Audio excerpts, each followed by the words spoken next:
Avant de tomber malade du sida, l'homme est contaminé par le VIH, le virus de l'immunodéficience humaine.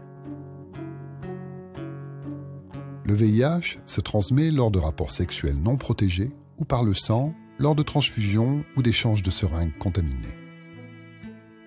Le VIH peut se transmettre aussi de la mère à l'enfant, pendant la grossesse, l'accouchement ou l'allaitement maternel.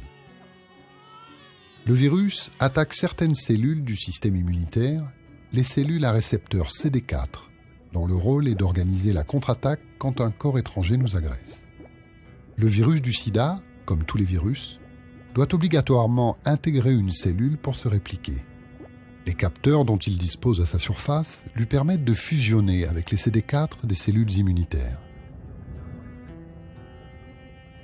Une fois à l'intérieur de la cellule, le virus transforme son matériel génétique. Concrètement, le VIH modifie notre patrimoine génétique pour que nos cellules fabriquent des morceaux de virus. En une journée, nos cellules fabriquent des milliards de copies du virus.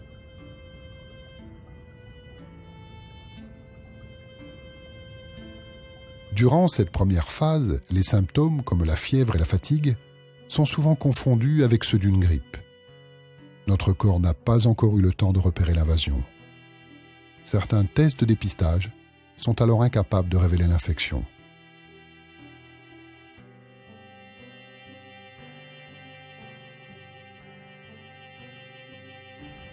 Deuxième étape, l'armée de globules blancs menée par les CD4 attaque les virus. Le VIH, agressé, se réplique plus lentement. C'est la phase latente de l'infection qui dure en moyenne de 7 à 8 ans. Pas ou peu de symptômes. Nos défenses immunitaires restent fonctionnelles.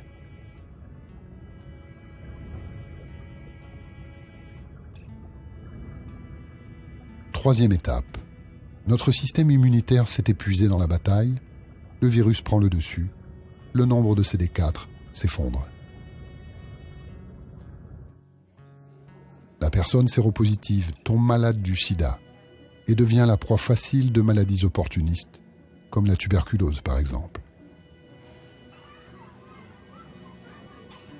La situation des jeunes enfants est différente. Leur système immunitaire en construction est impuissant face au virus. Ils tombent malades très rapidement.